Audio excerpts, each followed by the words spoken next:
Assalamualaikum warahmatullahi wabarakatuh.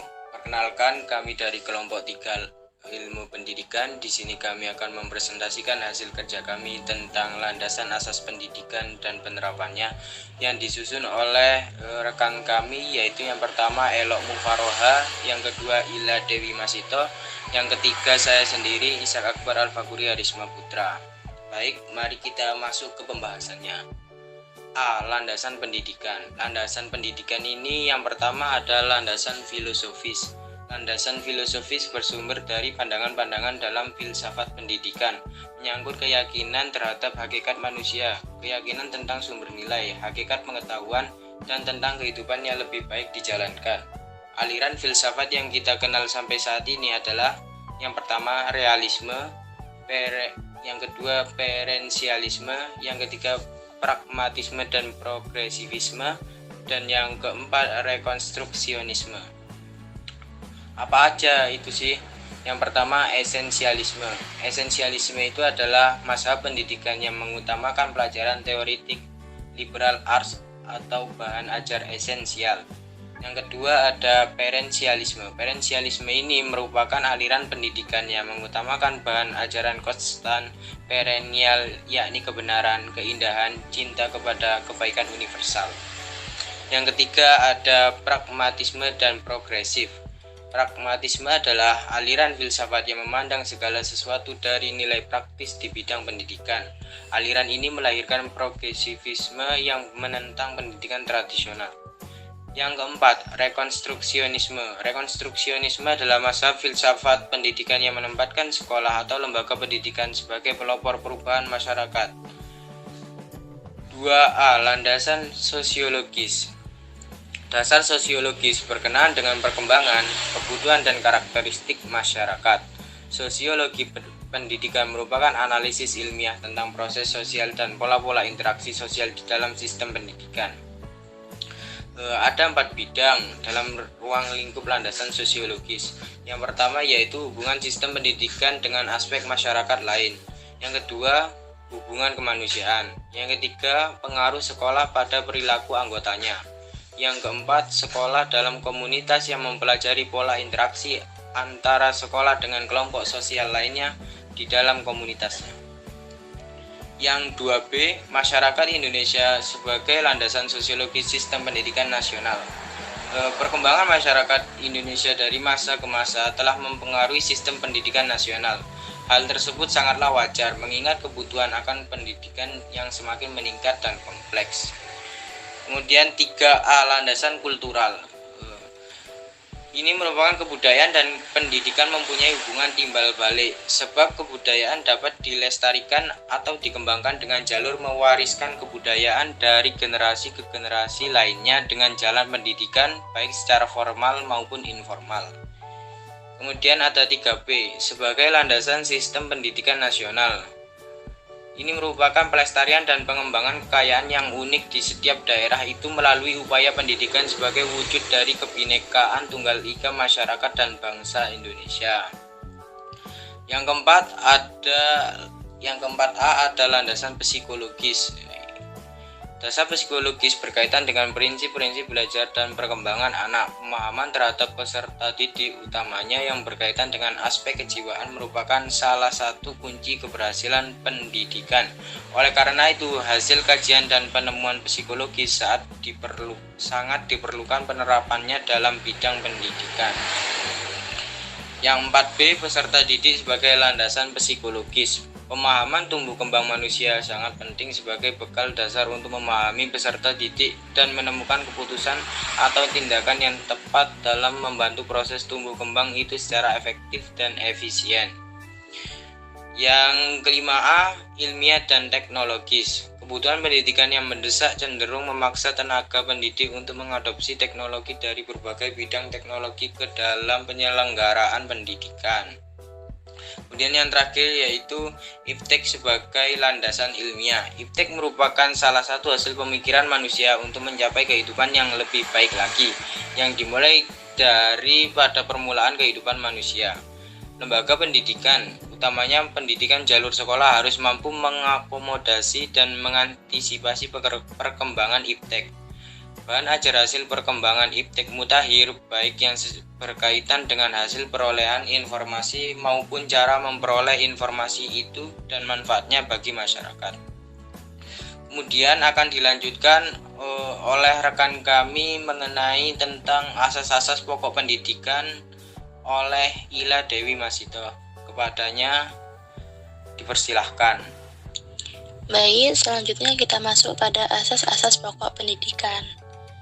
Pendidikan merupakan suatu kebenaran yang menjadi dasar atau tumpuan berpikir, baik pada tahap perancangan maupun pelaksanaan pendidikan. Khusus di Indonesia, terdapat beberapa asas pendidikan yang memberi arah dalam merancang dan melaksanakan pendidikan itu. Di antara asas tersebut adalah asas Tuturi Handayani, asas belajar sepanjang hayat, dan asas kemandirian dalam belajar. Yang pertama, kita masuk pada asas Tuturi Handayani. Sebagai asas pertama, Tuturi Handayani merupakan inti dari sistem Among perguruan.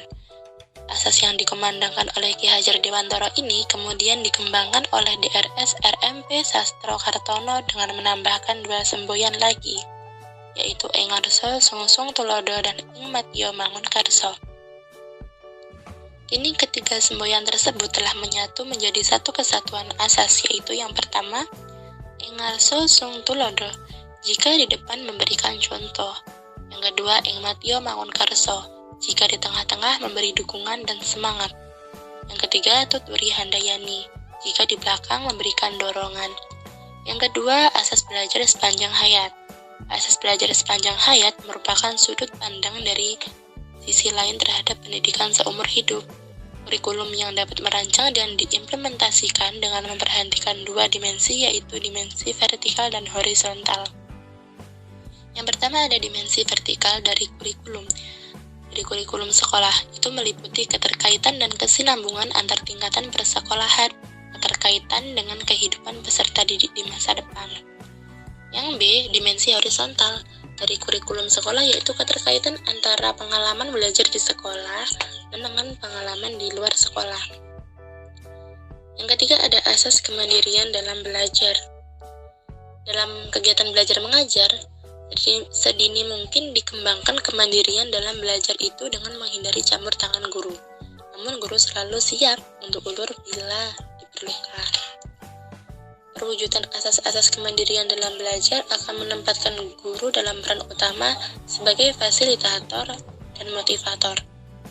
Salah satu pendekatan yang memberikan peluang dalam melatih kemandirian belajar peserta didik adalah sistem CPSA atau cara belajar siswa aktif. Baik, selanjutnya kita masuk pada penerapan asas-asas pendidikan. Nah, telah kita pelajari bahwa ada beberapa asas dalam pendidikan, namun ada 3 asas yang paling utama. Yang pertama itu ada asas belajar sepanjang hayat, yang kedua ada asas Tuturi Handayani, dan yang ketiga ada asas kemandirian dalam belajar. Nah, untuk penerapannya itu ada beberapa gambarannya dulu, atau gambaran penerapannya dulu. Nah, yang pertama itu ada asas keadaan yang kita temui sekarang. Selanjutnya ada asas permasalahan yang ada. Yang selanjutnya itu ada pengembangan penerapan asas-asas pendidikan. Nah, setelah kita tahu beberapa gambarannya, kita akan membahas pada keadaan yang kita temui sekarang. Nah, ini kita lihat dari asas belajar sepanjang hayat. Yaitu yang pertama itu ada usaha pemerintah dalam memperluas kesempatan belajar telah mengalami peningkatan. Ini tuh benar banget. Karena apa? Kita tahu bahwa sekolah di Indonesia itu sangat banyak sekali. Nah, untuk sekolah itu. Nah, untuk fasilitas itu juga banyak sekali, sudah banyak sekali yang memadai fasilitas apapun yang diperlukan. Selanjutnya itu ada sekali banyak beasiswa itu juga usaha pemerintah untuk memperluas. Karena apa? Misal ada anak yang tidak bisa sekolah, nah mereka itu bisa menggunakan beasiswa. Mungkin tidak bisa sekolah mereka karena keadaan ekonominya, seperti itu. Selanjutnya itu ada usaha pemerintah dalam pengadaan dan pembinaan guru dan tenaga kerja kependidikan pada semua jalur. Ini tuh juga penting banget. Karena apa? Pembinaan kepada guru itu sangat penting karena itu tuh bisa membuat guru itu menjadi lebih produktif dan informatif dalam penyampaiannya. Maksudnya itu kan terkadang metode pada sebuah pendidikan itu berbeda-beda gitu ya. Jadi ketika ada pembinaan lebih itu kan akan lebih menambah informatif dan produktif guru juga hal-hal yang perlu disampaikan pada muridnya esok. Selanjutnya itu ada usaha pembaharuan kurikulum dan pengembangan kurikulum dan isi pendidikan. Ini itu juga penting ya, karena kurikulum itu mengikuti perkembangan zaman, mengikuti perkembangan teknologi. Jadi misal kurikulum ini kurang begitu pas, akan diganti penerapan isi-isinya. Hal ini bisa menambah pendidikan di Indonesia itu lebih baik gitu. Selanjutnya ada yang namanya usaha pengadaan dan pengembangan sarana dan prasarana yang semakin meningkat. Ini juga benar sekali. Karena apa? Karena sarana dan prasarana itu adalah hal yang sangat penting.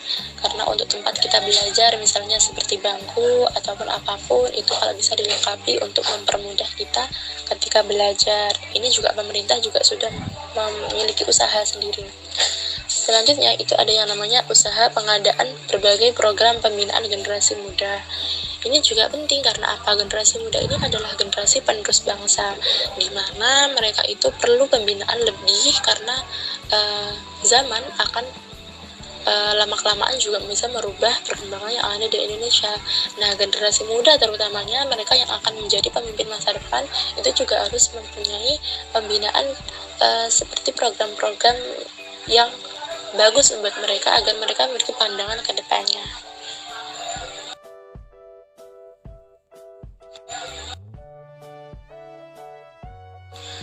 Selanjutnya, ada keadaan yang kita temui sekarang pada asas Tuturi Handayani. Nah, ini yang pertama itu adalah peserta didik mendapat kebebasan untuk memilih pendidikan dan keterampilan yang diminatinya. Ini sangat penting. Karena apa? Karena kita sebagai mahasiswa ini harus bisa menempatkan diri kita. Maksudnya, kita ketika sekolah itu kalau bisa itu memilih hal yang disukai kita terlebih dahulu, karena didasari dengan suka itu biasanya mempermudah kita lebih kepada pemahamannya ataupun hal yang lainnya itu jadi lebih mudah untuk memahaminya karena didasari dengan rasa suka. Selanjutnya, peserta didik mendapat kebebasan untuk memilih pendidikan kejuruan yang diminatinya. Ini juga seperti tadi, kita tuh bebas memilih kejuruan yang mana yang kita minati, yang kita seret gitu ya bahasanya, agar apa? Ya itu tadi, agar itu mempermudah kita untuk melangkah ke depan, untuk melangkah ke jenjang yang selanjutnya. Karena kita memiliki ilmu yang kita sukai, yang kita dapatkan, itu bisa kita gunakan di masa yang akan datang. Selanjutnya adalah peserta didik yang memiliki kelainan atau cacat fisik atau mental itu memperoleh kesempatan untuk memilih pendidikan dan keterampilan. Ini juga penting banget. Nah, gambaran penerapannya ini itu seperti adanya sekolah-sekolah khusus seperti SLB seperti itu ya. Karena apa? Mereka ini juga butuh pendidikan. Mereka itu tidak dikesampingkan walau ada kekurangan. Siapa sih di dunia ini yang mau ada kekurangan? Nah, mereka ini juga butuh bimbingan. Makanya dari itu diwujudkannya sekolah-sekolah yang khusus buat mereka, agar mereka lebih mudah dalam mencerna pendidikan. Setelah itu ada yang namanya guru khusus, itu juga ada. Itu juga penting sekali karena mereka ini membutuhkan bimbingan khusus. Itu juga pemerintah sudah memulai penerapannya gitu ya, seperti itu tadi, pembangunan sekolah-sekolah seperti itu. Selanjutnya itu adalah peserta didik di daerah terpencil mendapat kesempatan untuk memperoleh pendidikan dan keterampilan. Ini seperti yang saya katakan tadi, bahwa banyaknya sekali beasiswa untuk anak-anak yang memang perekonomian mereka itu kurang. Pemerintah banyak sekali beasiswa yang diturunkan untuk masyarakat, untuk anak-anak.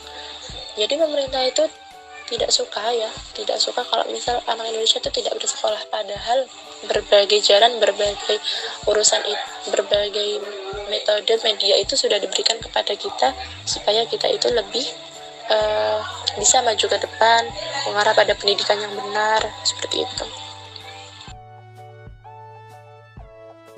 Oke, sekarang tentang pembahasan peningkatan mutu pendidikan. Kebijakan pemerintah dalam peningkatan mutu pendidikan tidak harus dipertimbangkan dengan kebijaksanaan pemerataan pendidikan, karena peningkatan kualitas pendidikan harus diimbangi dengan peningkatan kualitas pendidikan. Tujuan pendidikan yaitu membangun sumber daya manusia yang mutunya sejajar dengan mutu sumber daya manusia negara lain. Selanjutnya, dalam usaha pemerintah meningkatkan mutu pendidikan. Yang pertama, pembinaan guru dan tenaga pendidikan di semua jalur, jenis dan jenjang pendidikan yang menyelenggarakan pendidikan. Usaha yang kedua, pengembangan sarana dan prasarana sesuai dengan perkembangan ilmu dan teknologi. Yang ketiga, pengembangan kurikulum dan isi pendidikan sesuai dengan perkembangan ilmu dan teknologi serta pengembangan nilai-nilai budaya bangsa. Yang keempat, pengembangan buku ajar sesuai dengan tuntutan perkembangan ilmu pengetahuan dan teknologi serta pengembangan budaya bangsa. Sekian presentasi dari kelompok kami, kurang lebihnya mohon maaf. Wassalamualaikum warahmatullahi wabarakatuh.